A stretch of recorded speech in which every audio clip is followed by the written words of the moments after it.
참 제자도에 대해서 예수님께서 가르쳐 주십니다. 25절 말씀을 같이 읽겠습니다. 시작.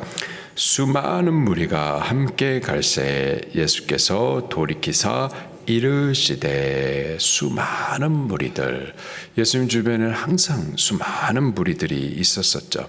그들이 예수님과 함께 갔습니다. 근데 우리가 무리로서 예수님을 따른다라는 거 의미가 있을까요? 무리로서 예수님을 따르는 이 많은 사람들, 그들을 예수님께서 이렇게 말씀하십니다. 26절 시작.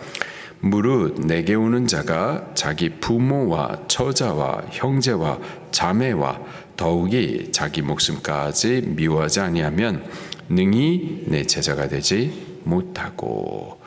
제자로서 예수님을 따르는 이들이 있고 무리로서 예수님을 따르는 이들이 있는데요, 무리로서 예수님을 따른다는 건 의미가 없습니다. 성경의 모든 약속들 다 제자들에게 주신 말씀들이죠. 제자가 되지 아니하고 예수님 주변에 있는 거, 제자가 되지 아니하고 예수님의 말씀을 듣는 거, 은혜 받았다 하는 거 큰 의미가 없습니다. 제자가 되셔야 돼요. 근데 이렇지 아니하면 제자가 되지 못한다 말씀을 하시는데요. 첫 번째로 자기 부모, 처와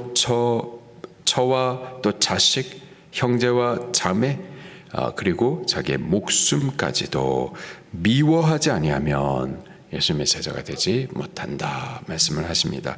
여기서 미워하다, 미세오라는 단어인데요, 그냥 감정적으로 밉다, 적극적으로 미워한다 이런 뜻이기보다는 덜 사랑한다, 뒤로 두다, 우선순위에서 미뤄두다 이런 뜻이에요.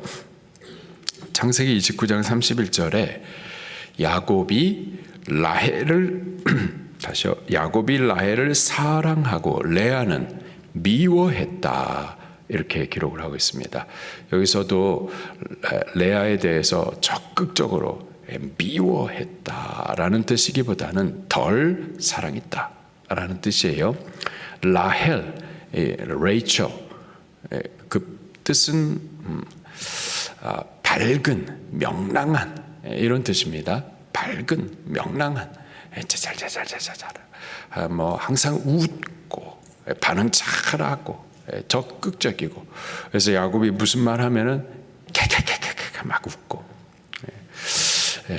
항상 밝게 인사해주고 반응해주고. 근데 레아의 이름의 뜻은 암소예요. 암소. 눈만 껌뻑껌뻑, 반응이 항상 느리고. 레아 씨, 굿모닝. 네. 오늘 날씨가 참 좋네요. 네. 이렇게 반응을 하니까 야곱이 라헬은 사랑하되 레아는 덜 사랑했었던 거죠. 뒤로 미루어 두었었던 겁니다. 우선순위에서 라헬보다 뒤로 쳐졌었던 거죠. 이렇게 미워했다라는 단어는 적극적으로 미워했다라는 뜻이 아니라 덜 사랑했다라는 뜻이죠. 여기서도 예수님의 제자가 되기 위해서 자기 부모 적극적으로 미워하라 라는 뜻이 아니고요, 처자 미워해라 이런 뜻이 아니고요, 형제와 자매 자기의 목숨을 미워한다 라는 이 말은 예수님보다는 덜 사랑해야 된다, 예수님보다는 뒤로 두어야 된다, 예수님보다는 우선순위에서 밀어두어야 된다.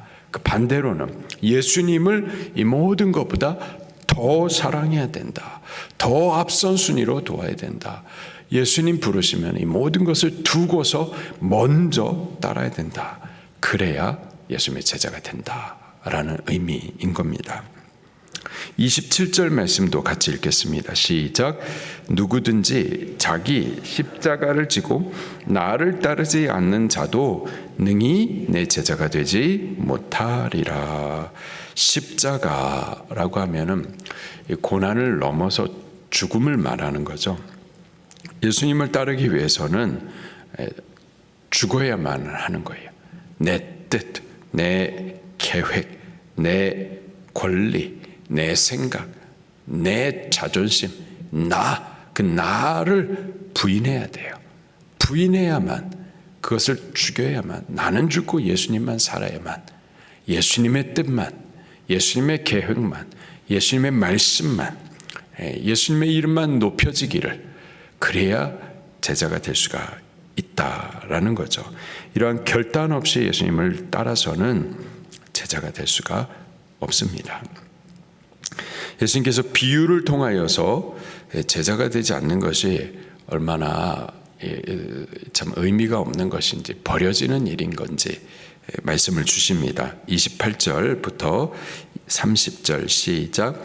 너희 중에 누가 망대를 세우고자 할진대 자기 가진 것이 준공하기까지 족할는지 먼저 앉아 그 비용을 계산하지 아니하겠느냐. 그렇게 아니하여 그 기초만 쌓고 능히 이루지 못하면 보는 자가 다 비웃어 이르되 이 사람이 공사를 시작하고 능히 이루지 못하였다 하리라. 아멘. 망대를 세우고자 할 때에, 높은 탑을 세우고자 할 때 이게 그냥 세워지는 것은 아니죠. 비용이 들 텐데 내가 가진 것으로 준공하기까지 과연 이 망대가 세워질 수 있는가? 내가 가진 것이 충분한가? 먼저는 계산해 볼 거라는 거예요. 무턱대고 망대가 필요하다고 그래가지고 세웠다가 자기 가진 것이 없어가지고 중간에 포기하게 되면은 그럼 비웃음거리가 된다. 조롱할 거다라는 거죠. 우리가 예수님을 따른다. 무턱대고 그냥 따르는 것이 좋은 거니까, 말씀 주시니까 은혜 받았다, 그렇게 감정적으로 시작했다가 중간에 포기하면은 조롱거리가 된다라는 거예요. 우리가 예수님을 따른다라는 거, 참 제자가 되어서 주님을 따른다라는 거. 우리가 예수님을 믿으면 천국 가잖아요. 근데 직분을 받으면서까지 예수님을 따르겠다. 그 따르는 데에는 반드시 비용이 듭니다. 지불해야 될 대가가 있어요. 분명히 희생이 요구됩니다. 근데 그런 것들을 계산하지 않고 그냥 아무런 생각 없이 따르는 게 좋으니까, 직분 받는 것이 뭐 좋은 것 같으니까 그렇게 했다가 지불하지 않고, 희생하지 않고, 대가를 요구할 때, 지불하지 않을 때 포기하게 된다라는 거죠. 그러면 비웃음거리가 되는 거고 조롱거리가 된다. 예수님을 제자로서 따르는 데는 반드시 대가를 지불해야만 하는 겁니다. 그것을 알고서, 각오하고서 주님을 따라야만 하는 거죠. 31절과 32절 말씀도 또 보겠습니다. 시작. 또 어떤 임금이 다른 임금과 싸우러 갈 때 먼저 앉아 1만 명으로서 저 2만 명을 거느리고 오는 자를 대적할 수 있을까 헤아리지 아니하겠느냐. 만일 못할 터이면 그가 아직 멀리 있을 때에 사신을 보내어 화친을 청할지니라. 아멘. 전쟁의 때가 됐습니다. 나에게는 군사 10,000명이 있고, 근데 2만 명의 군사를 데리고 오는 이가 있다. 그것을 먼저 헤아려 보고, 만약에 불리한 싸움이다, 그러면 빨리 사신을 보내가지고 화친해야 될 것이 아니겠는가, 항복해야 될 것이 아니겠는가 라는 거죠. 우리가 예수님을 제자로서 따른다라는 것, 이것은 영적인 전쟁이 반드시 요구됩니다. 영적 전쟁.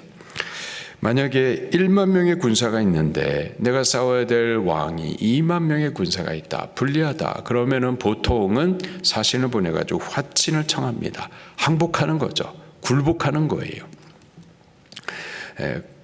그러면 망하지는 않을 거예요. 이렇게 헤아려 봐야 한다라는 거죠. 우리가 잘 헤아려 본다면은 우리가 예수님의 제자가 된다라는 거, 절대 불리한 싸움은 아닙니다. 예수님이 우리의 대장이시고 그분은 이미 승리하셨고 또한 계속해서 승리해 가실 분이시기 때문에 우리가 그분과 함께 한다면 우리 앞에 있는 싸움은 반드시 이길 싸움인 줄로 믿습니다. 그래서 굴복하거나 항복하거나 타협하지 않아도 되는, 반드시 이길 싸움이라는 거죠. 이것을 헤아린다면 예수님의 제자가 될 수가 있는 겁니다. 망대를 세우다가 중간에 포기하는 이들, 싸움을 시작했다가 중간에 화친하면서 타협하는 이들, 다 비웃음거리가 되는 겁니다. 이에 대해서 예수님께서 이렇게 말씀을 하세요. 33절 먼저 보겠습니다. 시작.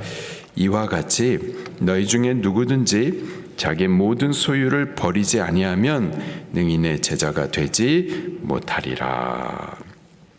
이와 같이 자기의 소유를 버리지 아니하면은, 이와 같이 우리가 예수님의 제자로 따르는 데는 반드시 지불해야 할 비용이 듭니다. 대가를 지불해야만 하는 거예요. 이런 것을 지불하면서 끝까지 복음을 드러낼 각오로 제자로서 예수님을 따르기 시작해야 된다라는 거죠. 불리한 싸움인 것 같지만은 끝까지 타협하지 아니하고 목숨 걸고 싸워 나갈 각오로 예수님의 제자로서 주님 따르기를 결단함으로 시작해야 한다.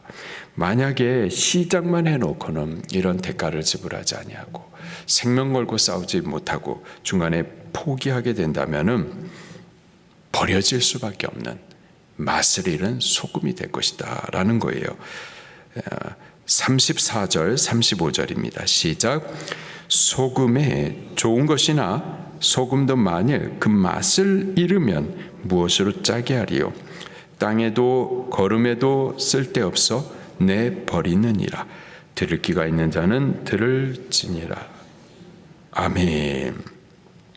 소금이 좋은 건데 좋은 이유는 그 짠맛 때문인 거죠. 그 짠 맛이 있기 때문에 부패를 방지하고 썩어지는 것을 막아주고 또 짠 맛이 있기 때문에 살려내기도 하는데 맛을 잃으면 이거 아무짝에도 소용이 없는 겁니다. 땅에도 거름에도 쓸데없다. 이 땅의 부패와 죄를 막아주는데 짠맛을 잃었기 때문에 쓸데도 없고, 다시 말해서 이 세상에도 쓸모가 없는 사람이 되어지는 거고, 또 거름에도 쓸데가 없다. 거름은 부어서 자라게 해주는 영양분이 되죠. 교회 안에 누군가를 위해서 기도해 줄 때 그 기도를 통해서 누군가가 자라나고 내가 손잡아 일으켜주고 또 말씀으로 대언해주고 그렇게 자라나는 거름이 되지 못하면은 거름이 되어야 될 텐데, 소금이 맛을 잃게 되면은 이런 거름에도 이런 교회 안에서 살리는 일들도 하지 못하게 되는 거죠. 세상에서도 버려지고 교회 안에서도 쓸모가 없어서 35절에 보니까는 내버리느니라. 버려짐을 당하게 된다라는 거예요. 오늘 우리는 제자가 되셔야만 하겠습니다. 무리로서 예수님을 따르는 것이 쉬울 수는 있어요. 언제라도 주님 뒤따랐다가 주님 버릴 수 있어요. 중간에 포기할 수 있습니다. 근데 무리로서 예수님을 따른다는 것이 의미가 없습니다. 성경의 모든 복된 은혜로운 약속된 말씀들이 제자가 아니고서는 상관이 없는 말씀이에요. 제자가 되실만 하겠습니다. 우리 제자가 되기 위해서 이 모든 것보다 주님을 더 사랑하십시다. 먼저 순위에 두십시다. 그리고 자기 십자가를 지기까지, 나를 죽이기까지, 나를 부인하여서 주님의 뜻만 이루어질 수 있기까지 그렇게 주님의 뜻을 따르십시다. 주님 뒤따라가는 동안에 희생이 요구되고 또 대가를 지불해야만 할 때에 기꺼이 지불하십시다. 그것이 아까운 것이 아니라 영광을 위해서 심는 것인 줄로 믿습니다. 목숨을 걸고 끝까지 싸우십시다. 반드시 승리할 싸움인 줄로 믿습니다. 그렇게 제자로서 오늘 하루를 신앙하고 사명해 가기를 예수님 이름으로 축원합니다. 말씀 붙들고 통성으로 기도하시겠습니다.